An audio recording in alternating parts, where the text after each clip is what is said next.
अध्याय 3 उसका 18 से लेके 22 तक। फर्स्ट पीटर चैप्टर 3 वर्स 18 to 22। आपण काढू पहिले पेत्राला पत्र अध्याय 3 त्याचं वचन 18 ते 22 पर्यंत। फर्स्ट पीटर चैप्टर 3 पहिले पेत्राला पत्र अध्याय 3 18 to 22। त्याचं 18 ते 22 पर्यंत। पहला पत्रस अध्याय 3 पहिले पेत्राला पत्र अध्याय 3 उसका 18 से लेके 22 तक। त्याचं 18 ते 22 पर्यंत। इसलिए कि मसीह ने भी अर्थात अधर्मियों के लिए धर्मी ने पापों के कारण एक ही बार दुख उठाया ताकि हमें परमेश्वर के पास पहुंचाए। वह शरीर के भाव से तो घात किया गया पर आत्मा के भाव से जिलाया गया।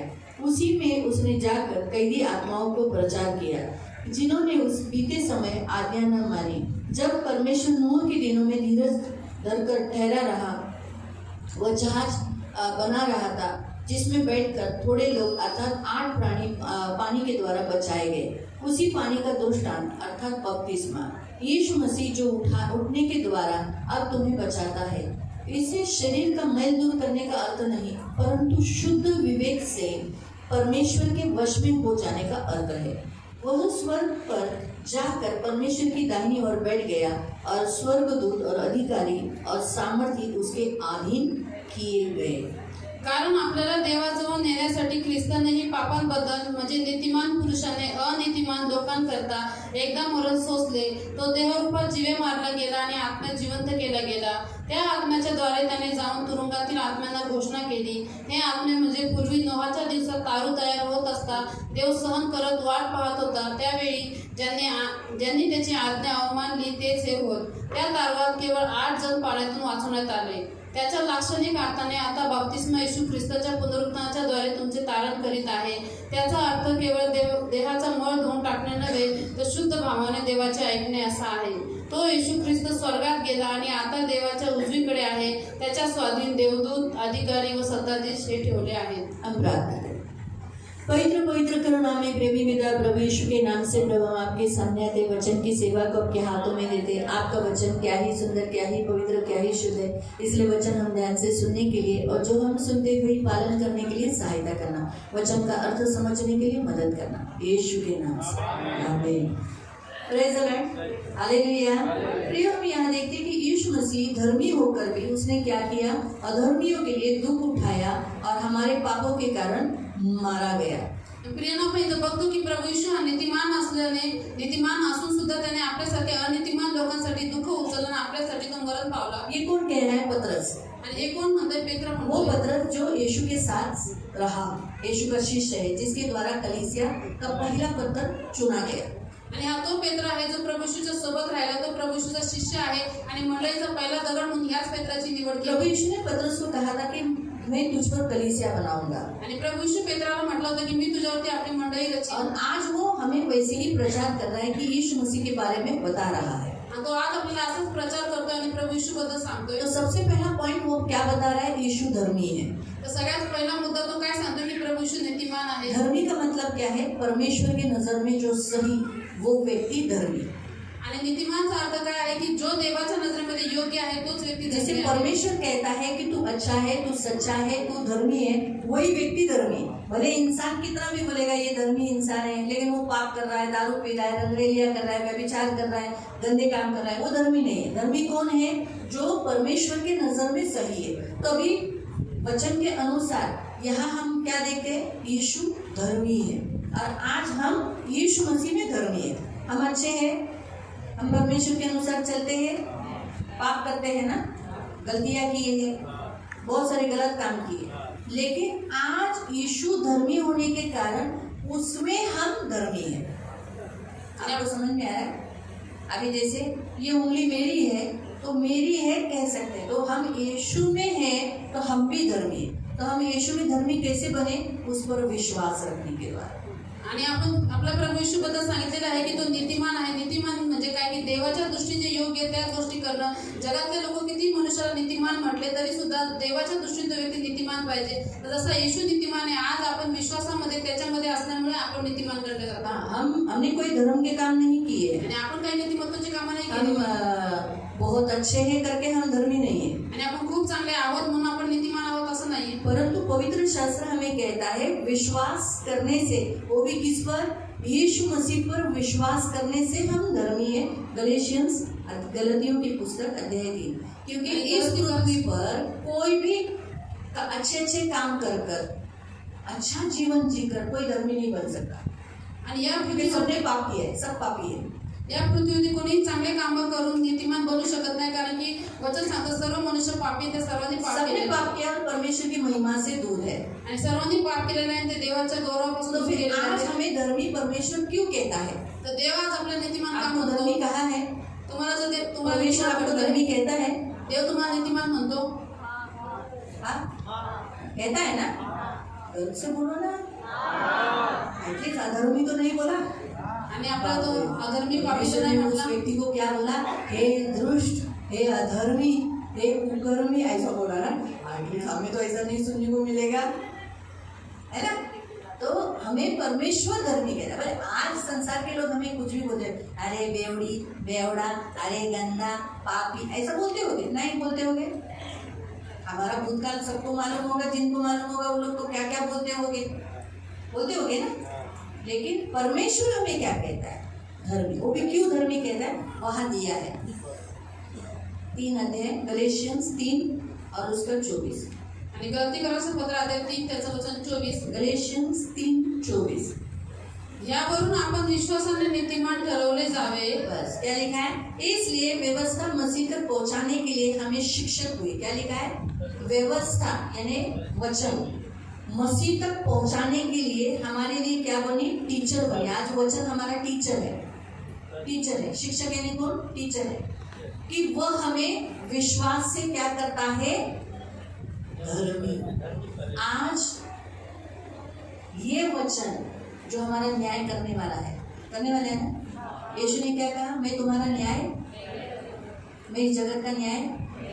तो फिर प्रभु तो न्याय नहीं करेगा। क्यों नहीं करेगा?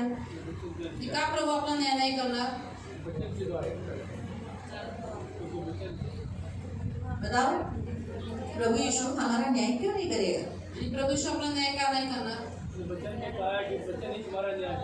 हाँ, वचन हमारा न्याय करेगा। तो उसने कहा वचन हमारा न्याय करेगा, लेकिन वो क्यों नहीं न्याय करेगा? प्रभूने म्हटलं की वचन आपला न्याय करत, तर प्रभू यीशु आपला न्याय का नाही करणार? प्रभु पर हमने विश्वास रखा, इसलिए हमारा न्याय नहीं करेगा। और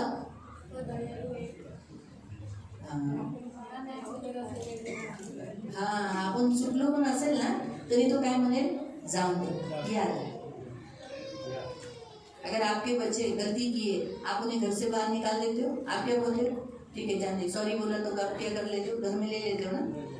ले लेते हो घर में? हमारा पिता है इसलिए है ना? आप क्यों? उन्होंने आपको, प्रभु यीशु ने बहुत दुख उठाकर हमें पाया है। आणि प्रभू यीशुने खूप दुःख उचलून आपल्याला प्राप्त इसलिए केलेलं उसने आहे. मसीहों का न्याय वचन के द्वारा कहा है। तो वचन हमारा न्याय करेगा। म्हणून तो म्हटलं की ख्रिस्ती लोकांचा न्याय वचनच करीत, वचन आपला न्याय करणार आहे. वचन के अनुसार हम चलते हैं क्या? वचनानुसार आपण चालतो का? तो वचन हमारा न्याय करेगा। तर वचन आपला न्याय तो करेल. वचन हम, अगर हम जब न्याय के सामने खड़े रहेंगे तो वचन हमें चेक करेगा कि उसके अनुसार चला है कि नहीं। आणि आपण जर न्यायाच्या आसनाजवळ उभे राहिलो तर देवाचं वचन आपल्याला पार कर की आपण त्याच्यानुसार चाललो की तो नाही. इसीलिए वचन कहता है, क्या कहता है? हम विश्वास रखने से क्या हुए हैं? इस पर, यीशु मसीह पर विश्वास रखने से हम क्या है? धर्मी। तर वचन आपल्याला म्हणतं की आपण प्रभू यीशु ख्रिस्तावर विश्वास ठेवल्याच्या द्वारे नीतिमान आहोत. तो रोमन्स 8 में लिखा है कि परमेश्वर ने जिसे धर्मी कहा है तो उस पर दंड आज्ञा या उसे पापी या अधर्मी कहने वाला कौन है? उसको दोष लगाने वाला? जब परमेश्वर ही हमें धर्मी बोल दिया तो धर्मी कहाँ रहेंगे? आपको समझ में आया फर्क? इसलिए यीशु में हम धर्मी हैं। हम भले काम किए हैं, हम दान दशमांश देते हैं, हम हर संडे आते, बोल के धर्मी नहीं। हमने यीशु पर विश्वास किया है, और विश्वास किया इसलिए हम दान दशमांश देते हैं, चर्च आते हैं, प्रार्थना करते हैं। क्योंकि विश्वास कामों बिना, कार्य बिना। आणि आपको आपण समझा? चर्चमध्ये येतो, आपण दान दर्शन देतो म्हणून आपण नीतिमान नाही, परंतु आपण प्रभू शेवटी विश्वास ठेवतो. विश्वासाच्या कारणामुळे आपण नीतिमान असे गणले जातो. तो कहा है कि यीशु मसीह ने हमारे पापों के लिए दुख उठाया, और वो कहा गया, वो जैसे मर गया तो वो आत्मा के द्वारा जिलाया गया। आणि इथं सांगितलेलं आहे की प्रभू येशू ख्रिस्ताने आपल्या पापासाठी दुःख उचलला. तो जसा तो देह रूपात मेला परंतु तो आत्म्यात जिवंत केला शरीर से गेला. मर गया. तो शरीराने मेला. जो लोगों ने उसको फटके मारे 3 किलो पर उसे टांगा तो वो शरीर मरा, लेकिन उसका आत्मा मार सके क्या वो लोग? इसलिए यीशु ने हमें भी यही कहा, जो शरीर का घात करते उनसे मत डरो, परंतु किससे डरो? जो तुम्हारे आत्मा को, तुम्हारे प्राण और आत्मा को मार सकता है, नाश कर सकता है, नरक डाल सकता है, उससे डरो. यानी किससे? परमेश्वर से. इसलिए मनुष्य सिर्फ क्या कर सकता है? शरीर को मार सकता है, आणि मनुष्य फक्त शरीराला मारू लेकिन शकतात. हमारे अंदर हर एक मनुष्य की जो रचना है, शरीर, प्राण और आत्मा, ऐसा किया गया है. आणि प्रत्येक मनुष्याची रचना 3 भागामध्ये आहे, शरीर, प्राण आणि आत्मा. जितने इस पृथ्वी पर मनुष्य है वो सब शरीर जो दिखाई देता है, प्राण और आत्मा जो दिखता नहीं, उसके द्वारा हमारी रचना हुई, हर इंसान की हुई है. आणि पृथ्वीवरच्या प्रत्येक मनुष्याची रचना 3 भागामध्ये झालेली आहे. शरीर, जे शरीर आपलं दिसतं परंतु त्याच्यामध्ये प्राण आणि आत्मा पण आहे जो दिसत नाही. यीशु भी हमारे लिए देहधारी यानी शरीर के भाव में आया, आणि प्रभू येशू पण आपल्यासाठी देहरूप घेऊन म्हणजे शरीरामध्ये आला. इसलिए हमारे समान बनने के लिए. का? कारण की त्याने आपल्यासारखं बनावं. हमारे समान. आपल्यासारखं. अगर हमारे समान नहीं बनता तो हम यीशु को स्वीकार ही नहीं करते. आणि तो जर आपल्यासारखा बनला नसता तर आपण प्रभू हम नहीं स्वीकारच सुनते. केला नसता. आपण त्याचं हम उसे ऐकलं नहीं देख नसतं. सकते आपण त्याला बघू शकलो क्योंकि नसतो. आत्मा ही दिखती नहीं है. कारण की आत्मे दिसत नाही. और आत्मा दिखता नहीं. बाइबल में लिखा है परमेश्वर आत्मा है, बायबलमध्ये दिलेलं आहे देव आत्मा आहे. लेकिन दिखता है क्या? दिसतो का देव? एहसास होता है, आपण त्याला फक्त जाणीव करू शकतो. अनुभव देते हैं. आपण त्याचा अनुभव घेतो उसके काम देख के हम बोलते हैं, अरे हाँ परमेश्वर यहाँ है. आणि त्याचे काम बघून आपण म्हणतो की हा देव इथं आहे. आपको समझ में आ रहा है? तो इसीलिए प्रियो, यहाँ हमारा परमेश्वर का वचन कहता है, जिस दिन यीशु हमारे लिए शरीर के घाव से मर गया, उसी घड़ी आत्मा से वो जिलाया गया यानी जिंदा हुआ उसके भीतर से. तो शरीर कहाँ रखा गया? कब्र में. और आत्मा से वो कहाँ गया? 3 दिन तक कहाँ था वो? कहाँ गया? अधोलोक में. क्यों अधोलोक गया? जो उसका उत्तर यहाँ दिया. बहुत से लोग क्या बोलते हैं, येशू 3 दिवस कुठे होता, त्याला काय करायचं होतं, तर तो मेला तर मग त्याने लगेच उठायचं होतं. तिसऱ्या दिवशी का उठला? त्याच दिवशी का नाही उठला? तो उठू शकला असता, त्या दिवशी पण उठला असता, पण तो आत्म्यांना वाचवायला आलेला आहे. और प्रभु यीशु उस दिन भी जी उठ सकता था परंतु वो आत्मा को बचाने के लिए आया तो है. मारायला नाही आलाय, वो मारने के लिए नहीं आया. कोणत्याच माणसाला मारायला नाही आलाय, नाश करायला नाही आलाय. वो किसी मनुष्य को मारने के लिए, नाश करने के लिए नहीं आया. आपल्याला प्रत्येक माणसाला, मनुष्य ह्या जातीला वाचवायला आलाय. वो हर एक मनुष्य जाति को बचाने के लिए आया है. जो देव ज्याच्याकडे एवढी शक्ती होती की तो आंधळ्याला दृष्टी दिली, आंधळ्याला न ट्रीटमेंट करता बोला बघू लाग, तो बघू लागला, हात पण नाही ठेवला, फक्त बोला बघू लाग आणि तो बघू लागला. मग तो जर बोलला असता आंधळा हो, त्याला मारत असणार तर आंधळा झाला नसता. और उस परमेश्वर के पास इतनी शक्ति है कि उसने अंधों को आंखें दी बिना किसी ट्रीटमेंट के. तो वही परमेश्वर जो उसको मार रहे थे उनको अगर वो कहता कि अंधा हो जाता वो लोग अंधे हो जाते. त्याच्यामुळे हे दाखवतो की येशू मानवावर किती प्रीती करतो.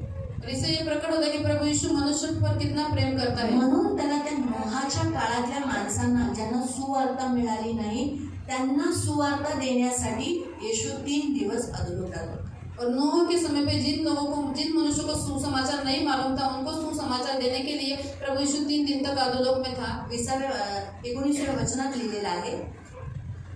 और 19वें वचन में लिखा है, त्या आत्म्याच्या द्वारे त्याने जसं तो आत्म्यात जिवंत झाला, त्या आत्म्यामध्ये त्याने काय केलं? तुरुंगातील आत्म्यांना घोषणा केली. तुरुंगातील आत्मा, जी कैदी आत्मा होती त्या तुरुंगातील आत्म्यांना त्याने काय केली? घोषणा केली, सुवार्ता सांगितली, प्रचार केला. और जो कैदी आत्माएं थी उनको उसने सुसमाचार सुनाया. मग ती कैदी आत्मा कोण आहे? तो वो जो कैद में थे वो आत्माएं कौन है? इथे दिलेला आहे. हे आत्मे म्हणजे पूर्वी नोहाच्या दिवसामध्ये तारू तयार होत असता देव सहन करत वाट पाहत होता. त्या काळी ज्यांनी त्याची आज्ञा अवमानली ते सेव होत. नोहाला देवाने, नोहाचा काळ आठवा, देव येशू ख्रिस्ताने नोहाबद्दल नोहाचं नाव घेतलेलं आहे की मनुष्याचा पुत्र सुद्धा यायच्या वेळेला नोहाचा काळासारखा होईल. प्रभु यीशु ने नूह का नाम लिया है और उसने कहा है कि मनुष्य के पुत्र के समय में जैसे नूह के समय में हुआ वही काल होगा, वही समय होगा. येशू ख्रिस्ताने आपलं आगमन नोहाच्या काळाबरोबर तुलना केलेली आहे. प्रभु यीशु मसीह ने अपने आने की तुलना नूह के काल के साथ साथ की है। हा, तर नोहाच्या काळामध्ये काय होत होतं? नोहाच्या काळामध्ये माणसं खूप वाढलेली, बरोबर आहे. और नूह के समय पे क्या था, मनुष्य पृथ्वी पे बहुत बढ़ गए थे। आज पण तशीच खूप माणसं आहेत. और आज भी पृथ्वी पे मनुष्य बहुत बढ़ गए हैं। माणूस वाईटाने भरलेला आहे. और मनुष्य नोहाच्या बुराई काळात से माणूस वाईटाने भरला होता. और नूह के समय पे मनुष्य के मन में सिर्फ बुराई भरी थी। आज भी आणि मनुष्य आज ऐसे ही बघा, है। माणसाच्या प्रत्येकाच्या मनात वाईटच आहे. और आज भी मनुष्य के हर एक के मन में सिर्फ बुराई भरी हुई जर है। एखादी गोष्ट चांगली सांगितली तरी तो दुचिता विचाराने, घाणेरड्या विचाराने, नेगेटिव्ह विचार घेतो किंवा तो म्हणजे हा मला जळतोच ना, म्हणूनच हा माझ्याशी असा बोलला. और उनको कोई बात यदि अच्छी भी समझाई जाए तो भी वो गलत रीति से लेते हैं, उसका दूसरा अर्थ निकालते हैं और कहते हैं कि मुझ पे जलता है, नहीं इसलिए ऐसा बोलता है। माणूस वाईटाने भरला, त्याला असं वाटतं कधी तुझे पैसे माझ्या खिशात येतील. और मनुष्य आज बुराई से भरा हुआ है, कब दूसरे के पैसे जो है वो अपने किस्से में आएंगे। त्या टायमात माणसं आळशी होती, त्यांना काम करायला आवडत नव्हतं. आजही बघा माणसांना आळस पाहिजे, त्यांना ऑनलाईन पैसे पाहिजेत, पटापटा पैसे कमवून पाहिजेत, मेहनत करून काम करून पैसे नाही कमवायचे. और उस समय पे लोग बहुत सारे आलसी थे, उनको धन कमाने की इच्छा नहीं थी, उनको बैठे बैठे धन चाहिए था। आज भी देखो मनुष्य बहुत सारे आलसी बने, ऑनलाइन धन कमाने के पीछे भागते हैं। त्या काळात व्यभिचार जास्त होता. आजही बघा व्यभिचार वाढलेला आहे. पुरुष लग्न करतात, पुरुषांमध्ये व्यभिचार आहे, स्त्रियांमध्ये व्यभिचार आहे. प्रत्येक पुरुष आपल्या बाईला, आपल्या पत्नीला धोका देत आहे. तरुण आपल्या लिव्ह इन रिलेशनशिपमध्ये राहत आहेत. नूह के समय पे व्यभिचार बहुत बढ़ गया था पृथ्वी पे। आज भी पृथ्वी पे बहुत व्यभिचार बढ़ गए। स्त्रीगामी, पुरुषगामी बहुत सारे जवान लोग जो लिव इन रिलेशन में रह रहे। नोहाच्या काळात मूर्तिपूजा जास्त होती. नोहा के काल में बहुत मूर्ति पूजा थी। आजही मूर्तिपूजा जास्त आहे. आज भी मूर्ति पूजा बहुत म्हणजे है। जे नोहाच्या काळात जे होतं ते सेम येशूच्या आगमनाच्या पूर्वी होणार आणि आता तसंच आहे. नोहा के समय पे जो भी कुछ था वो सब प्रभु यीशु के आने के पहले होगा और अभी भी वही बातें हैं। आणि नोहाने त्यांना सुवार्ता सांगितली. नोहा ने उनको सुसमाचार दिया था, ख्रिस्ताबद्दल त्यांना सांगितलं नव्हतं. परंतु प्रभु यीशु मसीह के बारे में उनको नहीं बताया था। मोसेसने येशूबद्दल सांगितलं होतं. और मूसा ने प्रभु यीशु के बारे में बताया था। ज्यांनी मोसेसचा बपतिस्मा घेतला, कुणी घेतला? और जिन्होंने मूसा का बपतिस्मा लिया, किसने लिया? इस्राएली लोगों ने। करंदीकरांचं पुस्तक 10व्या अध्यायात लिहिलेलं आहे की ते कुठून गेले? त्या लाल समुद्रामधून गेले, त्यांनी मोसेसचा बपतिस्मा घेतला. और कुरिन्थियों की पत्री अध्याय 10 में लिखा हुआ है कि जो लाल समुद्र से पार होकर गए उन्होंने मूसा का बपतिस्मा इस्रायली लिया। लोकांनी मोसेसचा बपतिस्मा घेतला. इस्राएली लोगों ने मूसा का बपतिस्मा आणि लिया। मोसेसने इस्रायली लोकांना येशू ख्रिस्ताबद्दल सांगितलं होतं. और मूसा ने इस्राएली लोगों को प्रभु यीशु मसीह के बारे में बताया पण था। नोहाने फक्त एवढं सांगितलेलं, पश्चाताप करा, देव या पृथ्वीला नाश करणार आहे, देवाकडे वळा. पण प्रभूच्या पुत्राबद्दल, देवाच्या पुत्राबद्दल सांगितलं नव्हतं. और नूह ने इतना ही लोगों को कहा था कि पश्चाताप करो, बुराई से फिर जाओ, क्योंकि परमेश्वर पृथ्वी को नाश करने वाला है पानी से, परंतु उसने मसीह के बारे में नहीं बताया था। आज पण बघा, आपण मे महिन्यापासून पाऊस चालू आहे, आता नोव्हेंबर महिना आहे तरी पाऊस. और आज भी देखो मई महीना से बारिश की शुरुआत हुई और अब तक नवंबर महीना है, फिर भी बारिश चालू है। है ना? मे महिन्यात कधी पाऊस पडलेला बघितलं का आपण? मई महीना में कभी बारिश देखा है मे हमने? महिन्यात पाऊस पडला. और इस समय मई महीना में बारिश गिरी। कालच जेव्हा आम्ही फॅमिली प्रेयरला बसलो तर मला ते प्रार्थना करत होते पाऊस बंद होण्यासाठी. तर मला आतून आवाज आला, अगं मी पाऊस पाडून का लोकांना चेतावणी देतोय, त्यांना हे म्हणतोय मन फिरवा, अजूनही वेळ गेली नाही, माझ्याकडे वळा, नाहीतर जसं नोहाच्या काळात लोकांचा नाश झाला तसं हे सगळे नाश होते. म्हणून मी त्यांना, आणि या जगात सगळे नोहाला ओळखतात, कारण नोहा हा फेमस आहे. नोहाबद्दल बऱ्याच ग्रंथामध्ये आहे. हिंदू धर्माच्या ग्रंथातही आहे, मुसलमानाच्या ग्रंथात आहे, नूह के बारे में हर एक ग्रंथ में है। म्हणून सगळ्यांना माहीत आहे की देवाने नूहच्या वेळेला पृथ्वी नाश केली होती पाण्याने. और सबको मालूम है कि नूह के समय परमेश्वर ने पानी से पृथ्वी का नाश किया था। फक्त किती वाचले? और कितने जन बच गए? 8 जण. नोहाची बायको, त्याची 3 मुलं, त्याच्यात 3 सुना, बस, बाकी कोणी नाही वाचले. और सिर्फ 8 जन बचाए गए, 8 प्राणी बचाए गए। लोकांनी बुद्धी वापरली, खूप उंच उंच डोंगरावर स्वतःला लपवायला गेले. तर बायबलमध्ये लिहिलेलं आहे, देवाने पर्वत सुद्धा, डोंगर सुद्धा डुबवले. म्हणजे विचार करा, पाणी कुठपर्यंत होतं. और लोगों ने बुद्धि लगाई, झरे फुटले जमिनीतून. लोगों ने बुद्धि लगाई और वो पहाड़ों पर छुपने के लिए गए, लेकिन परमेश्वर ने ऊंचे ऊंचे पहाड़ों को भी डुबा दिया और जमीन से सोते फूट निकले। आज पण शेवटच्या काळात लोक अंतरिक्षामध्ये राहण्याचा प्लॅनिंग करतात. त्यांना असं वाटतं पृथ्वी नाश झाली, आपण वरती राहू. और आज भी लोग आकाश के जो ग्रह है उनके ऊपर रहने का प्लानिंग करें, उनको अगर पृथ्वी नाश हो गई तो हम इस ग्रह पे रह सकते हैं। त्या काळामध्ये त्यांनी उंच डोंगरावर आपल्या बचावासाठी गेले. आता हे लोक काय करत आहे? खूप सारे मानव जातीला माहीत आहे की येणाऱ्या काळात पृथ्वीचा नाश होणार आहे, पृथ्वी मिटणार आहे. सायंटिस्ट लोकांनाही माहीत आहे, जे ज्ञानी आहेत त्यांनाही माहीत आहे. म्हणून ते लोक काय प्लॅनिंग करतात? अंतरिक्षामध्ये ते लोक राहतील वरती, म्हणून ते लोक ते प्लॅनिंग करतात. पण त्यांना हे नाही माहिती पृथ्वी नाश व्हायच्या अगोदर पहिलं काय नाश होणार? आकाश, अंतरिक्ष नाश होणार. तो बहुत सारे साइंटिस्ट लोगों को मालूम है, बहुत सारे लोगों को मालूम है. काळा ठिकाण खोल खाली पडून जाईल. पान कसं लपटतो तसं आकाश लपटलं जाईल और आकाश लपेटा जाएगा. बाबा, माणसाचं ज्ञान देवाच्या समोर मूर्खता आहे. इसलिए मनुष्य का ज्ञान परमेश्वर के सामने मूर्खता है. मूर्खच माणूस म्हणतो देव नाही.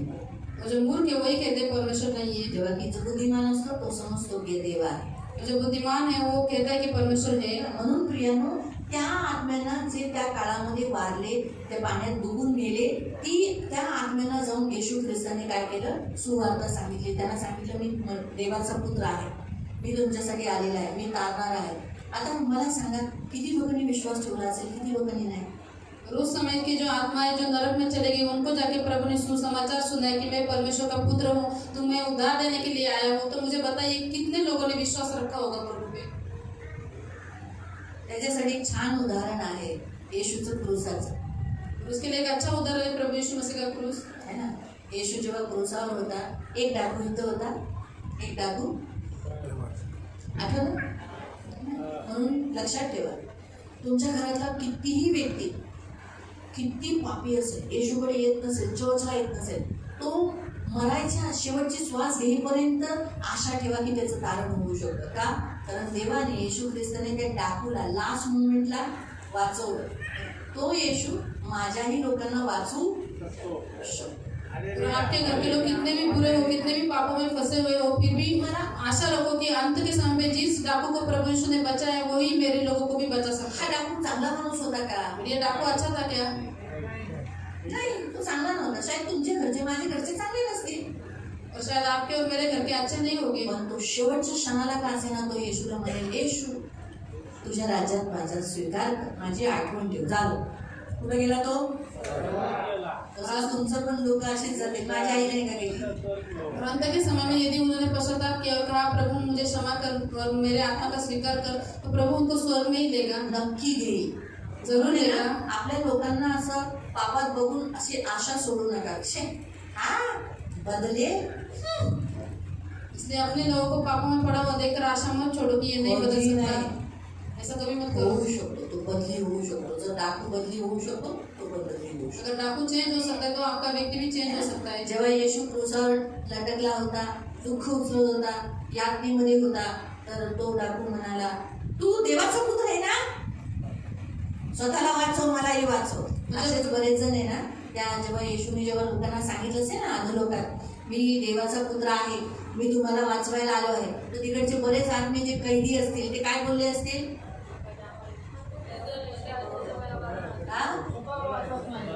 तू कसं काही झाला, तू स्वतःला बाहेर काढ आणि आम्हालाही बाहेर काढ, आम्ही विश्वास ठेवू.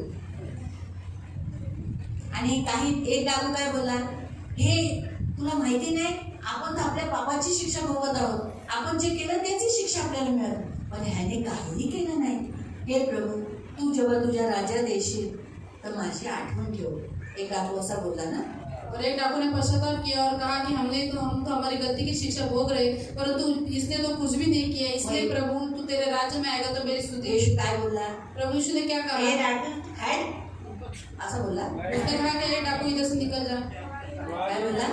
तू आजच माझ्या बरोबर सुखलोकात असशील. प्रभु ने कहा कि तू आज ही मेरे साथ सुखलोक में होगा. अशीच काही पण आत्मे काही जे बंदीगृहात असतील ते म्हटले असतील, हे प्रभू, जेव्हा तू तुझ्या राज्यात येशील त्यावेळेला आमची आठवण ठेव. तेव्हा येशू बोलला असेल, नक्की मी जेव्हा माझ्या राज्यात येईल तुला मी नक्की बाहेर काढेल, तू सुखलोकात असशील.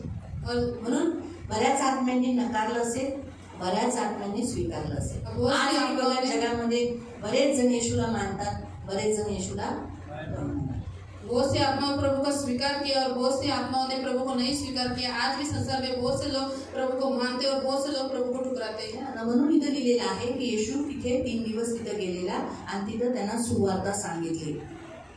इसलिए यहाँ पर लिखा है कि प्रभु यीशु 3 दिन उस बंदीगृह में था और उनको उसने सुसमाचार सुनाया। आणि आपण वाचत आहोत की येशूने इथं लिहिलेलं आहे त्या नोहाचा जो पाणी त्या टायमाला आला तो बप्तिस्माला दर्शवतो. मग तो बप्तिस्मा जी साईन काय आहे?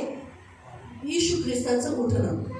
और यहाँ पर लिखा गया है कि उस समय पे जो पानी आया वो बपतिस्मा को दर्शाता है। तो बपतिस्मा किसका चिन्ह है? प्रभु यीशु मसीह का पुनरुत्थान। हा, पुनरुत्थानाचं आणि वाचवण्याचं, पुनरुत्थान का और उद्धार देने का है ना. तर म्हणून बप्तिस्मा फक्त आंघोळ नाहीये की आपण शरीराचं आपण रोज आंघोळ करतो, रोज मळतो, रोज आंघोळ करतो, रोज मळतो. पण बप्तिस्मा हा शरीराचं मळ दूर करणारं चिन्ह नाहीये, परंतु ते काय आहे इथं स्पष्टपणे दिलेलं आहे. काय आहे? बपतिस्मा से हम शरीर का मैल नहीं धोते जैसे हम नहाते हैं, परंतु क्या है यहाँ पर लिखा गया है? पुनरुत्थानाचं आणि वाचवण्याचं चिन्ह. पुनरुत्थान का और उद्धार देने का चिन्ह है। बप्तिस्मा हा उठण्याचं, पुनरुत्थानाचं. तुम्ही बप्तिस्मा घेतलाय? और आपने बपतिस्मा लिया है? का घेतला? क्यों लिया? कारण तुम्हाला आशा आहे येशूवर की येशू उठलाय, तुम्हालाही क्योंकि आपको येशू प्रभु यीशु वाचलाय. कशापासून? मृत्यूपासून, आदरोगापासून. म्हणून मी पण वाचला जाईल. आणि येशू कुठे गेलाय? मग तुम्ही कुठे जाल? म्हणून तुम्ही बपतिस्मा घेतला. और इसलिए जैसे प्रभु यीशु जी उठा वैसे मैं भी जी उठूंगा, और जैसे वो बचाया गया मैं भी बचाया जाऊंगा। जैसे प्रभु यीशु स्वर्ग में गया वैसे मैं भी स्वर्ग जाऊंगा, इसलिए हमने बपतिस्मा लिया है। तर बप्तिस्म्याचा आत्मिक अर्थ इथे सांगितलेला आहे की शरीराचं मळ दूर करणं नाही, परंतु काय आहे? शुद्ध विवेकाने परमेश्वराच्या अधीन होणं, त्याचं ऐकणं. और बपतिस्मा का जो आत्मिक अर्थ है यहाँ पर बताया गया है कि सिर्फ शरीर का मैल धोना नहीं, परंतु अपने शुद्ध विवेक से परमेश्वर का सुनना है। शरीराच्या भावाने तर आर्थिक अर्थ काय सांगितला की आपण पुनरुत्थानासाठी बप्तिस्मा घेतला. मी बप्तिस्मा का घेतला? मला पुन्हा मला मरून नरकात नाही जायचंय, मला उठायचंय आणि येशू जिथं गेलाय तिथं जायचंय. म्हणजे मला सॅल्वेशन हे मला दर्शवतं, तारण हे मला दर्शवतं बप्तिस्मा. मैंने बपतिस्मा क्यों लिया? ताकि जैसे मुझे भी पुनरुत्थान होना है, जैसे प्रभु यीशु हुआ, और मुझे नरक नहीं जाना है, परंतु जैसे प्रभु जी उठकर स्वर्ग गया वैसे मुझे भी जाना है, मेरा उद्धार होना चाहिए। आत्मिक अर्थ इथं दिलेला आहे देवाच्या वश होणं. और आत्मिक अर्थ यहाँ पर दिया गया है कि परमेश्वर के वश में होना। त्याचा अर्थ केवळ देहाचा मळ धुवून टाकणे नव्हे, तर शुद्ध भावाने देवाचे ऐकणे. शुद्ध भावाने काय होणं? देवाचे ऐकणे, देवाचं ऐकणे असं आहे. तो शुद्ध विवेक ज्यांचा असतो तो देवाचं सगळं ऐकतो. और जिसका विवेक शुद्ध होता है वो परमेश्वर की सब बातें को सुनता है। शुद्ध विवेक, विवेकाला मराठीत भाव म्हटला आहे. म्हणजे आपलं आंतरिक मन, आंतरिक विचार, आंतरिक भावना, त्याला विवेक म्हणतात. विवेक हे विचार आपल्यामध्ये आणतात. विवेक यानी हमारा आंतरिक मन, आंतरिक भावना, तो विवेक के द्वारा हमारे मन में विचार आते हैं। तुम्हाला पुन्हा सांगते, थोडंसं स्पष्टीकरण लक्षात द्या. शरीर, प्राण, आत्मा. शरीर, प्राण और आत्मा. जेव्हा शरीराला इथे बुद्धी आहे, शरीर को एक बुद्धि आहे आणि ती बुद्धी कशात आहे? और वो बुद्धि किस में है?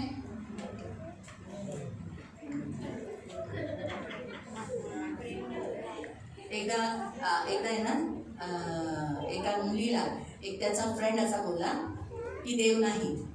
और एक लड़की को उसका एक मित्र ने कहा कि परमेश्वर नहीं है. तर ती म्हणाली, तर ती मुलगी लई हुशार होती. वो लड़की बहुत होशियार थी. ती म्हणाली तुला बुद्धी आहे? और उस लड़के ने कहा तुझे बुद्धि है? त्या मुलाने विचारलं देव नाही. उस लड़के ने पूछा कि परमेश्वर नहीं है, कारण दिसत नाही, क्योंकि वो दिखता नहीं है, म्हणून देव नाही, इसलिए परमेश्वर नहीं है. तर मग ती म्हणाली तुला बुद्धी आहे? तो उसने कहा तुझे बुद्धि है? तर तो बोला आहे. तो उस लड़के ने कहा है. दाखव.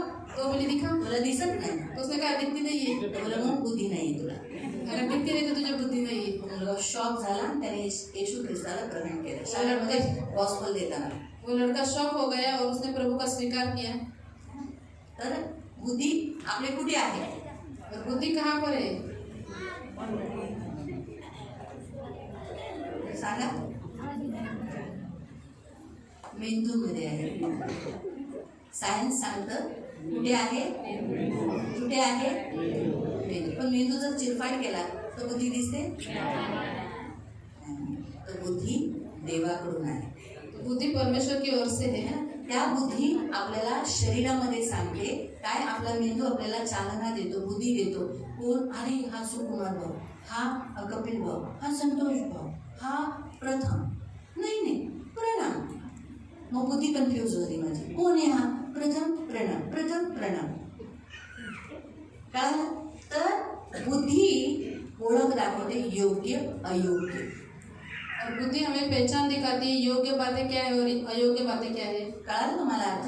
तर जेव्हा देव माणसाला जन्म देतो, बनवतो आईच्या उदरात, त्यावेळेला त्याच्या आत बुद्धी देतो. परमेश्वर काय चांगलं, काय वाईट. परमेश्वर जब मनुष्य को जन्म देता है, माँ के पेट में उसे वो बनाता है, तभी उसी समय उसके अंदर बुद्धि देता है कि क्या बातें अच्छी है और क्या बुरी है. त्याच रीतीने आपल्यामध्ये प्राण आहे. उसी रीति से हमारे अंदर प्राण है. आणि देवाने प्राण कुठं आहे सांगितलेलं आहे? और प्राण कहाँ है प्रभु ने बताया है? रक्तामध्ये. और लहू में प्राण है. रक्तामध्ये. हमारे लहू में ह्या प्राण. प्राण मध्ये काय आहे? मन, इच्छा, भावना. और इस प्राण में क्या है? मन, इच्छा और भावना. हा, तर मन जर आपण आपली कुठेही पूर्ण बॉडीचं ते काय करतात? पोस्टमार्टम केलं तर भावना, इच्छा, मन शोधून नाही शकत. तो पूरे बॉडी को यदि चीरफाड़ किया गया, पोस्टमार्टम किया गया, फिर भी मन, इच्छा और भावना नहीं ढूंढ सकते इसमें. ती तसंच ती आत्मिक आहे, वो आत्मिक है, डोळ्याने दिसत नाही. वो आंखों से नहीं दिखते. मग तसंच मन जे आहे, उसी रीति से मन जो है हा, ते कुठे आहे? प्राणात आहे. वो प्राण में है. म्हणून मन आपल्याशी बोलतं. इसलिए मन हमसे बात करता है. म्हणून लोक काय म्हणतात? ऐकावे जनाचे, करावे मनाचे. म्हणजे तो भले ऐकतो, काय अच्छा अच्छा अच्छा, पण त्याचं मन हिथून जे बोलतं, अगं असं मग तो बोल. आता नाही, किती लोक मग बोला, अरे यार आपण एवढं बोललो तरी याने काय केलं? त्याच्या मनाचं. मन हे कुठून आहे? कुठं आहे? प्राणात आहे. लोग सुनते सबका है परंतु करते अपने मन की है. इसलिए हम कहते हैं कि इतना समझे फिर भी उसने मन के अनुसार ही किया. तो मन प्राण में है. मग आता आत्म्यात काय आहे? तो आत्मा में क्या है? जसं आपलं शरीर आहे, तसंच आपलं प्राण आहे, तसंच आपला आत्मा पण आहे. और जैसे हमारा शरीर है वैसे हमारा प्राण भी और आत्मा भी है. तर मग या प्राणात सुद्धा, आत्म्यात सुद्धा वार्तालाप केंद्रबिंदू, कॉन्शियस, ज्याला आपण आता इथे वाचत आहोत, विवेक. त्या विवेकाच्या द्वारे देव बोलतो. और हम आत्मा में भी वार्तालाप का केंद्र बिंदु है. और जैसे विवेक है, बुद्धि है, उसके द्वारा परमेश्वर बात करता है. म्हणून जेव्हा आपण चुकतो, इसलिए जब हम गलती करते हैं, त्यावेळेला आतून एक आवाज येतो, चुकलास चुकलास चुकलास. दुःख वाटतं, अस्वस्थता वाटते, फिलिंग्स येतात. ते कोण सांगतं? विवेक, त्याला इंग्लिशमध्ये म्हणतात कॉन्शियस.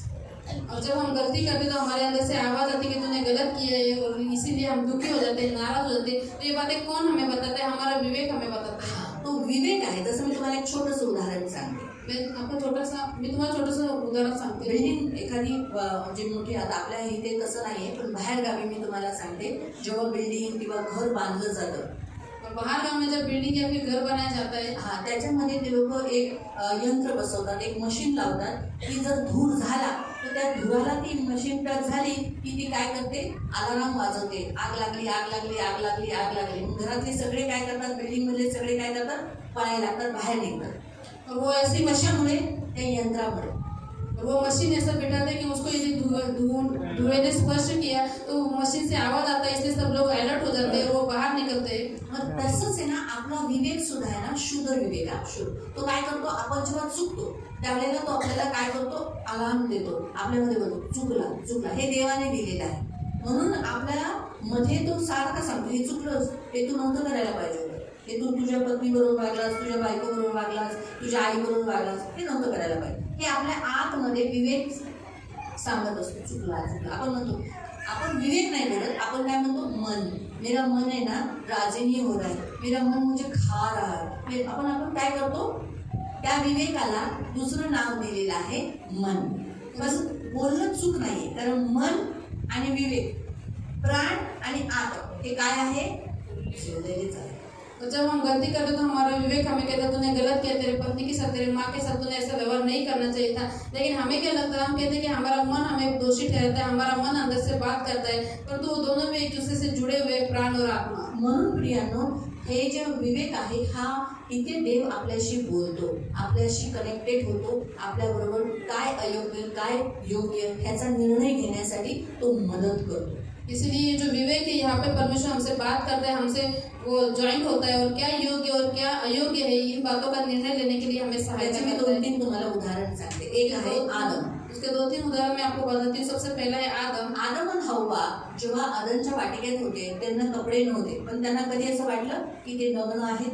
और आदम और हव्वा जब आदम की वाटिका में थे, उनके वस्त्र नहीं थे, परंतु उनको कभी ऐसा लगा कि वो नग्न है.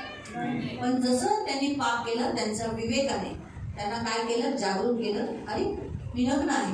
मग ते जे दोघे संगती राहत होते ते एकमेकांपासून पळायला लागले आणि काय केलं, अंजिराची झाड जी पान आहे ती लावली. जैसे उन्होंने पाप किया, आज्ञा उल्लंघन किया, उनके विवेक ने उनको बता दिया कि तुम नग्न हो, इसलिए वो दोनों जो एक साथ रहते थे एक दूसरे से दूर भागने लगे और अपने लिए अंजीर त्यांना करते कसं लगे. कळालं की ते नग्न आहे, विवेकाने. म्हणजे पाप एक अशी वस्तू त्यांच्या आत घुसली जी घुसायला नव्हती पाहिजे होती.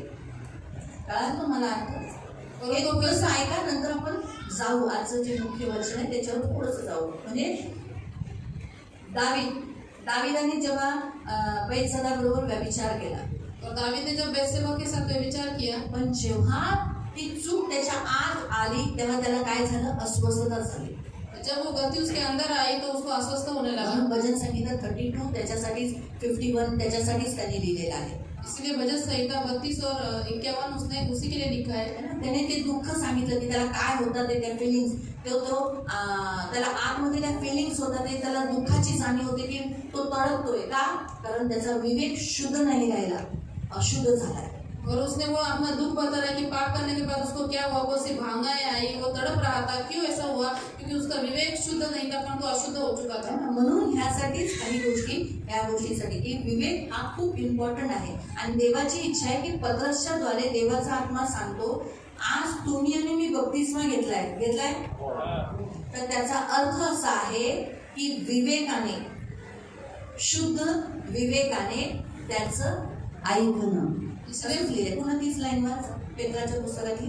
त्याचा अर्थ केवळ देहाचा मळ धुवून टाकणे नव्हे, तर शुद्ध भावाने, शुद्ध विवेकाने देवाचे ऐकणे, देवाचं ऐकणं असं आहे. तुमचा जर विवेक शुद्ध करायचा आहे, चांगले विचार तुमच्यात आले पाहिजे देवासाठी, एकमेकांसाठी, चर्चसाठी, माझ्यासाठी, तुमच्या बाजूला बसलेल्या, मागे पुढे बसणाऱ्या प्रत्येकासाठी, बायकोसाठी, लोकांसाठी, तर तुमचा शुद्ध विवेक असणं गरजेचं आहे. मग शुद्ध विवेक. आणि काय करतो आपण, त्याची काळजीच करत नाही. अरे काय नाही घटना, त्याला काय बघायचं, बायको रडते राहणे आपल्याला काय, अरे आई रडते राहणे आपल्याला काय, म्हणून विटाळलेला आहे विवेक. आणि आपण ध्यानच देत नाही, लक्षच देत नाही. आज आपण किती वर्षापासून बप्तिस्मा झाला, तर मला सांगा, तुमचं बप्तिस्मा झाल्यापासून तुम्ही किती वर्ष झाली तुम्हाला बप्तिस्मा? और आपका बपतिस्मा होकर कितने साल हो गए? 13. अजून सांगा पटपट. 14, 1, 3, 18, 11. म्हणजे तुम्हाला बप्तिस्मा घेऊन खूप वर्ष झालेली आहे. और आपको बपतिस्मा लेके बहुत साल हो चुके हैं. आणि पौलाने बप्तिस्मा घेतला, किती दिवसात घेतला? 3 दिवसात. तो 3 दिवसात परिवर्तन झालं. और पौल ने बपतिस्मा 3 दिन में लिया और 3 दिनों में परिवर्तन हो गया. मनाने तो देवाच्या वश झाला, अधीन झाला, तो देवाचं ऐकू लागला. देव जो बोलतो तो ऐकायचा. और पूरे मन से, पूरे शरीर से वो परमेश्वर के अधीन हो गया. वो परमेश्वर का सुनने लगा. जो परमेश्वर ने उसके करने के लिए कहा वही बातें उसने की. तो बदलला, वो चेंज हो गया. अजून आपण बदललो नाही. लेकिन आप तो कितने सालों के बाद भी हम बदले 10 वर्ष, नहीं. 12 वर्ष, 20 वर्ष, 30 वर्ष झाली तरी आपण त्याच पापात आहोत. पण पौलुस त्याच पापात आहे का? तो 3 दिवसात बदलला. 3 दिवसात तो बदलला. तिसऱ्या दिवशी झाला ना त्याचा उपवास केला 3 दिवसाचा. 3 दिवस आंधळा झाला, बप्तिस्मा घेतला, डोळे उघडले गेले, नाही प्रार्थना केली, डोळे उघडले गेले, मग बप्तिस्मा घेतला. 3 दिवसामध्ये तो परिवर्तन झाला. आणि आज आपण बप्तिस्मा घेऊन एवढी वर्ष झाली तरी आपण चेंज नाही का? कारण आपण ऐकत नाही, आपण त्याच्या कंट्रोल नाही. आता जसं उदाहरणार्थ, आता ही चर्चची सेविका आहे और ये चर्च की एक सेविका है. तर म्हणून आम्ही जेव्हा तिला सांगतो आज तुम्हाला नेरळला जायचंय, और हम जब उसको कहते हैं कि आज तुमको नेरल में जाना है, तर ती नेरळला गेली म्हणजे ती आमचं ऐकते. अगर वो नेरल में गई तो हमारा सुनती है. पण ती जर वांगणीमध्ये, वो अगर कर्जत में, याचा अर्थ ती ऐकत नाही. इसका मतलब वो म्हणजे ती अजून चर्चच्या अंडर नाहीये, वशमध्ये नाहीये, ऐकत नाहीये. तिने आपल्या स्वतःला देवाला समर्पण बरोबर जसं केलं पाहिजे बप्तिस्मा झालं तसं अजून तिने केलं नाही. तो इसका मतलब वो चर्च के आधीन नहीं, वो चर्च का सुनती नहीं है। जैसा बपतिस्मा होने के बाद परमेश्वर को उसको जीवन समर्पण करना चाहिए वैसा उसने किया नहीं है। आपण बप्तिस्मा घेतलाय, हमने बपतिस्मा तो पण लिया आपण है, करतो स्वतःचं नाम. लेकिन हम करते हैं अपने देव मन जे का। बोलतो ते नाही करत. परमेश्वर जो कहते हैं वो हम देव जे नहीं बोलतो करते, तुम्हाला कमांड करतो ते नाही करत. और परमेश्वर जो हमें आज्ञा देता है उन बातों को हम नहीं करते, म्हणून अजून आपण बदललो नाही. इसीलिए अब तक हम चेंज नहीं हुए।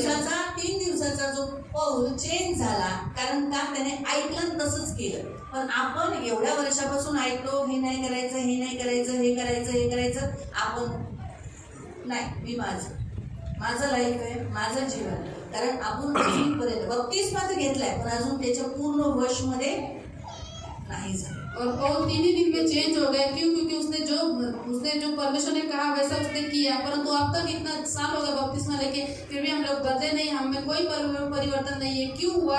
क्योंकि हम सुनते तो है परंतु करते अपने मन की है। हमें लगता है मेरा जीवन है, मैं जैसा चाहूँ वैसा जीऊँ। शुद्ध विवेक फार गरजेचा आहे. और हमारा विवेक शुद्ध होना बहुत जरूरी है।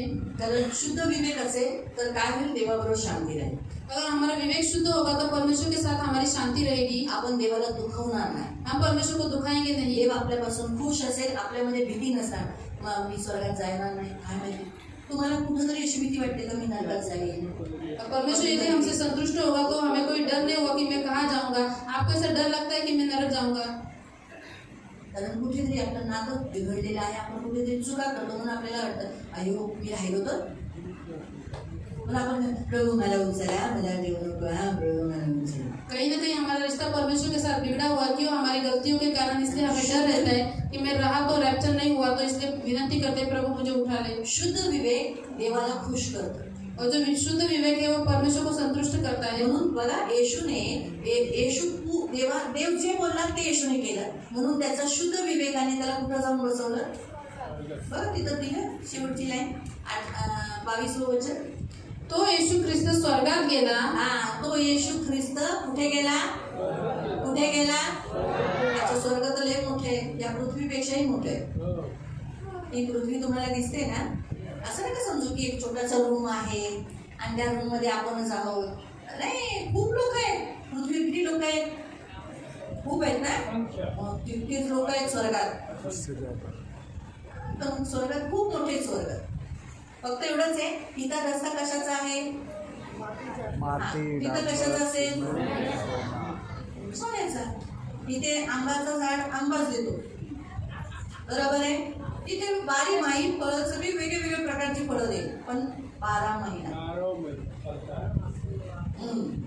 हा फरक आहे. इकडे दुःख नाही, आपण इथं रडतो, इकडे अश्रू नाही. इथे अंधार होतो, चला झोपायला जा. तिथे तसं नाही. इथे रात्रच नाही, भूक नाही, तहान नाही, तरी आपण फ्रूट खाणार. इथे कसं खाल्ल्यानंतर आपल्याला कुठं जावं लागतं?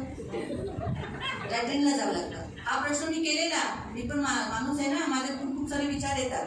असं नाही का, मी देवाला विचारलं, म्हटलं प्रभू मला तर खूप सारे प्रश्न आलेले येशूबद्दल, पण मी सगळं देवाकडून क्लिअर करून घेतलं. जे एका व्यक्तीला येतात एक नॅचरली नैसर्गिक. मी प्रभूला म्हटलं प्रभू मग आम्ही तिथं पण असं तुला तर त्या मळाचा वास आहे, मग काय होतं तिथं पण घाणच आहे का? प्रभूला नाही. ही फळं आत्मिक फळ आहे, तुम्ही खा, तुम्ही आत्म्याने भराल. तो प्रभु ने कहा कि वो आत्मिक फल त्याला काही डबा घेऊन यायची गरज नाही पडत. और तुम आत्मा से भरोगे, इसलिए तुम्हें डबल लेके जाने की खूप जरूरत झाली जेव्हा मला देव हा बोलला. नहीं। बहुत आनंद हुई जब प्रभु ने मुझे ये कहा। तिथे डबा घेऊन जायची गरज नाही. वहाँ पे डबा पण नहीं तिथे है, धन आहे, तिकडची संपत्ती आहे, वहाँ पे धन है, उधर की संपत्ति है। आणि ती आपल्याला देव देणार, वो संपत्ति प्रभु हमें देगा जी तुम्ही पाठवली आहे.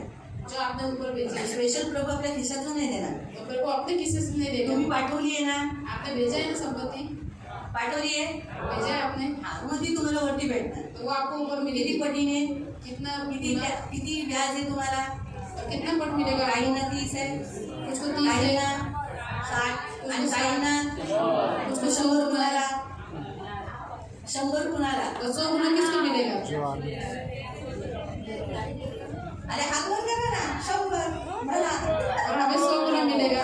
आपण सगळ्यांना मिळणार. हम सभी को फक्त मिलेगा। देताना विचार शुद्ध विवेक, विवेक शुद्ध.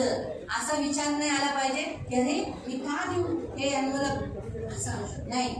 शुद्ध विवेक मी देतोय, माझ्या देवाला काहीतरी उपयोगी येईल, हा शुद्ध विवेक तो वरती आपल्याला 100% देईल. और हम परमेश्वर को दे रहे हैं, परंतु शुद्ध विवेक से इथे तर देता है, देईलच, पण तिथे देईल. और यहाँ पर भी देगा और उस स्वर्ग में भी देगा. मला कळाला अर्थ. म्हणून आपल्याला बप्तिस्मा आपण घेतलेले त्याच्या अधीन व्हा, त्याचं ऐका. और हम जो बपतिस्मा किए हुए हैं हम उसके अधीन होना है, उसका सुनना है. आपण जेव्हा आपल्या विवेकाला शुद्ध करणं गरजेचं आहे, वारंवार कशाने शुद्ध करायचं? येशूच्या रक्ताने. और हमारे विवेक को हमें शुद्ध करना जरूरी है. किससे? प्रभु के लहू से. 1-2 वचन वाचू. हम 1-2 वचन आणि पढ़ेंगे. आपण बंद करू. पहिलं वचन वाचू. 1 तिमोथी अध्याय 1 और पहला वचन हम पढ़ेंगे 1 तिमोथी अध्याय 1 त्याचं 5. और उसका वचन 5. 1 तिमोथी 1:5. ताकीद देण्याचा हेतू हा आहे की शुद्ध अंतःकरणात, हा काय लिहिले? शुद्ध अंतःकरणात, चांगल्या विवेक भावात चांगल्या विवेक भावात व निष्कपट विश्वासात निष्कपट विश्वासात उद्भवणारी प्रीती व्यक्त व्हावी. हा तुमची काय यावी? उद्भवणारी प्रीती व्यक्त काय व्हावी. यावी? प्रीती, उद्भवणारी प्रीती. जर तुमचा शुद्ध विवेक असेल तो विश्वास येईल आणि प्रीती येईल. अगर आपका विवेक शुद्ध होगा तो आपके अंदर विश्वास आएगा और प्रेम आएगा. हे गरजेचं आहे. म्हणून शुद्ध ये विवेक बहुत फार जरूरी है. गरजेचं आहे. शुद्ध विवेक होना बहुत जरूरी है.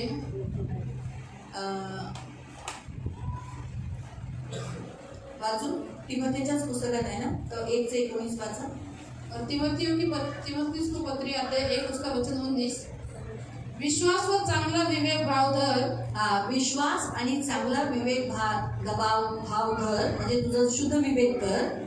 कित्येकांनी हात झुगारून दिल्यामुळे किती जणांनी आता त्या नकरे काय कोणाचं भलं करायचं, किती भलं करा तरी हे लोक वाईटच करतात. सगळ्यांना आपण कशाला नीतिमान राहायचं, आपण कशाला चांगलं करायचं. तो तसा तर मी असा. इतका जवाब उसने एक मारा तो अशा रीतीने काय करतात? विवेक खराब करून दिलाय. बऱ्याच जणांनी कशाला राहायचं, कशाला धर्मी बनून राहायचं. सगळे वेळ विचार करतात मी कशाला स्वतःला मारू. सगळे नाचतात, मी का नाही नाचू.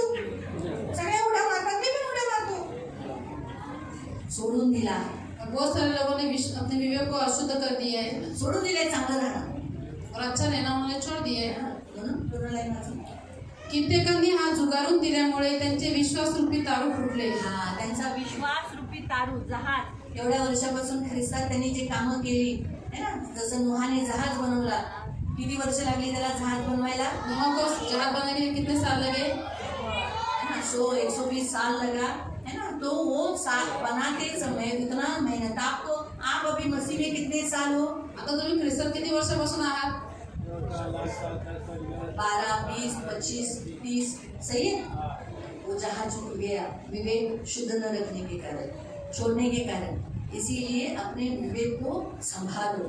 अच्छे विचार निकालो करा. सबके लिए. मनातून चांगले विचार काढा. परमेश्वर के लिए, देवासाठी पण, चर्च के लिए, चर्चसाठी पण, प्रभु के दास के लिए, प्रभूच्या दासासाठी पण, हाँ कलीसिया में जो आप बैठते हो उनके लिए, मंडळी जे बसतात अपने त्यांच्यासाठी, माता पिता के लिए, आपल्या आई वडिलांसाठी, पत्नी के लिए, बच्चों के लिए. पत्नीसाठी, मुलांसाठी. अच्छे विवेक, अच्छा मन, नया मन कर दो. नया मन तो उसको कैसे कर सकते हैं? इसे धोना पड़ता है. जब बिगड़ जाता है, अभी जैसे सोचो मेरा कपड़ा खराब हो गया तो मैं क्या करूंगी? आता विचार करा माझे कपडे घाण झाले मी काय करत? धोओगे. बराबर. मैं मैली हो गई तो क्या करूंगी? मी समजा मळले तर काय करत? अंघोळ करना सर. बराबर. वैसे ही विवेक अगर अशुद्ध हो गया है तो फिर क्या करना है? विवेक का धुना आहे तर काय त्याला धुवायचं आहे. तो फिर किससे धोना है? कशाने धुवायचंय? यीशु के लहू से.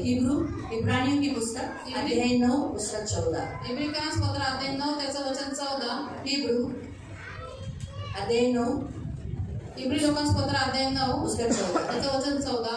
तर सार्वकालिक आत्म्याचे योगे ज्याने निष्कलंक अशा स्वतःच देवाला अर्पण केले त्या ख्रिस्ताचे रक्त, हा त्या ख्रिस्ताचे रक्त आपली सद्विवेक बुद्धी, आपली सद्विवेक बुद्धी जिवंत देवाच्या सेवेसाठी, हा जिवंत देवाच्या सेवेसाठी काय करते? निर्जीव कृत्यांपासून, मेलेल्या कामापासून किती विशेष करून शुद्ध करेल. किती शुद्ध करे. इसलिए जब कोई व्यक्ति का विवेक चलता नहीं ना तो यीशु के लहू से धो डालो। जिसका गंदा विचार सोच अगर आपको अपने घर में किसी का भी, तो यीशु के लहू से उनको धो डालो। बोलो प्रभु उसके गंदे विचारों को, उसके मन को, उसके विवेक को मैं यीशु के लहू से धोता हूँ और खुद के भी धो। हमारे भी विवेक खराब हो चुका है। अशुद्ध आहे त्यांना येशूच्या रक्ताने धुवाने निर्जीव डागाळलेला आहे त्याला पण येशूच्या रक्ताने येशूकडे यायच्या अगोदर आपला तसा पण विवेक मेलेलाच होता। प्रभु यीशु के पास आने से पहले हमारा विवेक मरा ही था। पण येशूला स्वीकार केला, विश्वास ठेवला, पश्चाताप केला, प्रभु मी पापी मला माफ कर, तत्क्षणी आपला विवेक जागृत झाला आणि स्ट्रॉंग रीतीने चालतो आता। और जब हमने प्रभु के पास है, हमने विश्वास किया, पश्चाताप किया, तो हमारा विवेक जिंदा हुआ और पहिल्यापेक्षा जास्त चालतो, पहले से ज्यादा चलता है। पण जर आपण पश्चाताप करत नाही, माफी मागत नाही, विवेकाला धूत नाही, मग त्याला जंगलात ते पाहतो, मग असं वाटतं काय नाही होत, सगळे करतात, मी केलं तर काय, आणि काय नाही होत, मी एक दिवस सगळे काय, किती लोक चर्चला नाही आहेत, मी नाही आलो तर काय, अरे सगळे करतात त्याच्यात काय, मी पण केलं तर। जब हमारा विवेक अशुद्ध होता है, हम पश्चाताप नहीं करते, तो हम कहते कि दूसरे लोग पाप करते, मैंने किया तो क्या। विवेकाला काय झालाय, निर्जीव, तर तिथं तसंच लिहिलंय ना, निर्जीव, निर्जीवाला काय लागतं का, काय और उनका विवेक मर चुका है, और मरे हुए इंसान को कुछ फीलिंग आती है क्या। विवेक इम्पॉर्टंट आहे और हमारा विवेक बहुत जरूरी है, शुद्ध विवेक करा, इसलिए अपने विवेक शुद्ध करो, देवाच्या आधी व्हा, और परमेश्वर के वश में हो जाओ। करूया प्रार्थना। और हम प्रार्थना करेंगे, डागाळलेला आहे, और हमारा विवेक अशुद्ध है, कलंकित है, बरोबर आहे, निर्जीव झालेला आहे, मरा हुआ है, या आपण त्याला सक्रिय करू, आओ उसको हम जीवित करें। या आपण उभे राहू हम खड़े हो जाएंगे आणि आपण बोलू प्रभू यीशु मी तुझ्या रक्ताने माझ्या विवेकाला दूर करू, और हम कहेंगे प्रभु यीशु मेरे विवेक को तेरे लहू से धो देता मी हूँ, माझ्या मनाला दूर करू, मैं अपने मन को धो देता माझ्या हूँ, बुद्धीला दूर करू, मेरे बुद्धि को धोता हूँ, यासाठी की माझी बुद्धी चांगली विचार दे, इसलिए कि मेरे बुद्धि में अच्छे विचार आए, काय योग्य काय अयोग्य याची जाणीव हो, और क्या बातें योग्य है क्या अयोग्य है, इन बातों का एहसास चांगलं हो, मार्गदर्शन करो, मुझे अच्छा मार्गदर्शन मिले, माझ्या विवेकालाही मी धुतो तुझ्या रक्ताने येशू, और मेरे विवेक को तेरे लहू से प्रभु यीशु शुद्ध करता हूँ, धोता हूँ। यासाठी कारण माझं विवेक खरंच शुद्ध होणं गरजेचं आहे, और इसीलिए कि मेरा विवेक तेरे राज्य में शुद्ध होना बहुत जरूरी है। कारण विवेक शुद्ध असेल तर मी तुझ्या अधीन होईल, मी तुझं सगळं ऐकेल, अगर विवेक शुद्ध होगा तो मैं तेरे अधीन हो जाऊंगा, तेरी सब बातें सुनूंगा। पण माझा विवेक डागाळलेला आहे, लेकिन निर्जीव आहे, मेरा विवेक कलंकित है, वो मरा हुआ है, म्हणून मी अजून तुझं ऐकत नाही, तू बोलतोय पण मी न ऐकल्यासारखं करतोय, कारण माझ्यात काही परिवर्तनच होत नाहीये, और इसलिए अब तक मैं आपका नहीं सुनता हूँ, आप तो बात करते परंतु मैं कुछ नहीं सुनता, क्योंकि मुझ में कोई परिवर्तन नहीं, चेंज आहे तसंच आहे, मैं जैसा था वैसा ही हूँ, खूप कमी बदलाव माझ्यात झाला आहे, और बहुत कम बदलाव मेरे अंदर हुआ है, माझ्यामध्ये पूर्ण बदलाव होऊन दे, मेरे अंदर पूरा बदलाव होने दे, माझ्यामध्ये ख्रिस्ताचं स्वरूप येऊन दे, मेरे अंदर मसीह का स्वरूप आने दे। जसं देव येशू ख्रिस्त पित्याच्या अधीन राहिला तसंच मलाही पित्याच्या अधीन होऊन दे, तुझ्या अधीन राहून दे, जैसे प्रभु यीशु मसीह पिता के अधीन रहा, वैसे ही मुझे भी पिता के और आपके अधीन रहने के लिए सहायता कीजिए। म्हणून मी माझ्या बुद्धीला, इसलिए मैं अपनी बुद्धि को, मनाला, मन को, माझ्या विवेकाला मेरे विवेक को मी धुतो येशूच्या रक्ताने, मैं धोता हूँ प्रभु यीशु मसीह के लहू से, माझी बुद्धी, और मेरी बुद्धि, मन आणि विवेक और विवेक येशूच्या रक्ताने यीशु के लहू से शुद्ध करतो, शुद्ध करता हूँ, सक्रिय करतो, और उसे सजीव करता हूँ, पवित्र करतो, पवित्र करता हूँ। धन्यवाद देतो, धन्यवाद देतो येशूच्या रक्तासाठी, प्रभु यीशु के लहू के लिए, पवित्र रक्तासाठी पवित्र लहू के लिए मी धन्यवाद देतो, मैं धन्यवाद देता हूँ। येशूच्या नावाने, यीशु के नाम से आजपासून आज से माझं मन, मेरा मन, माझा विवेक, मेरा विवेक माझी बुद्धी और मेरी बुद्धि शुद्ध आहे, शुद्ध है, आणि प्रभू और प्रभु आजपासून आज से मी तुझं ऐकेन, मैं आपका तुझ्या सुनूंगा, अधीन राहील, मैं आपके अधीन तुझ्या रहूंगा वशमध्ये राहील, और आपके वश में रहूंगा। येशूच्या नावाने यीशु के नाम से प्रार्थना करतो, प्रार्थना करता हूँ। आमीन, आमीन। डोळे बंद ठेवा। पवित्र पवित्र करुणा मी प्रेमी पिता प्रभू येशूच्या नावाने प्रभू तुझ्या चरणासमोर येते, प्रभू तुझ्या पवित्र रक्तासाठी कोटी कोटी धन्यवाद देते, तुझं रक्त आमचं विवेक धुतं प्रभू, मन धुतं, फक्त आमचे पापच नाही धुत परंतु विवेकही धुतो, आणि खरंच प्रभू आमचा विवेक डागाळलेला आहे, निर्जीव आहे प्रभू, मेलेला आहे, आज तू सक्रिय कर, त्याला जिवंत कर प्रभू, आणि प्रभू शुद्ध कर, कारण शुद्ध विवेक म्हणजे तुझ्याशी शांती राहील, प्रभू तुझ्याशी वैर करून कुठं जाऊ, आहे का कुठे दुसरी जागा जिथं जायला, आम्हाला माहिती आहे कुठेही नाही, म्हणून आज आम्ही तुझ्याकडे पुन्हा वळतो. आजपासून आम्ही तुझं ऐकू. प्रभू तू जे बोलेल तेच करू. माझं मी किंवा दुसरे काय म्हणतात ते नाही, तू जे बोलेल तेच मी करेल. धन्यवाद देते. पवित्र पित्या सगळ्यांना प्रभू हे वचन लक्षात राहण्यासाठी सहायता कर. करुणेचे कृपेचे पंख मागते, तुझं रक्त लावते, तुझी विपुल दया आशीर्वाद मागते. डोळ्याच्या बोबळाप्रमाणे संभाळ. त्यांना खूप खूप आशीर्वाद दे. लागणारी सगळी गरज पूर्ण कर. कृपेचे पंख मागते. यांच्या घरामध्ये सुख शांती ठेव. आणि आजपासून इतरांचे पण विवेक, मन आणि बुद्धी शुद्ध करण्यासाठी येशूच्या रक्ताचा वापर करणार. आणि आजपासून खूप येशूचं रक्त वापर. स्वतःवर, घरावर, प्रत्येक वस्तूवर येशूचा रक्ताचा छिडकाव करणार. ही माझी विनंती, माझी प्रार्थना. वाचवणारं रक्त आहे येशूचं. धन्यवाद देते या रक्ताचा येशूच्या नावाने.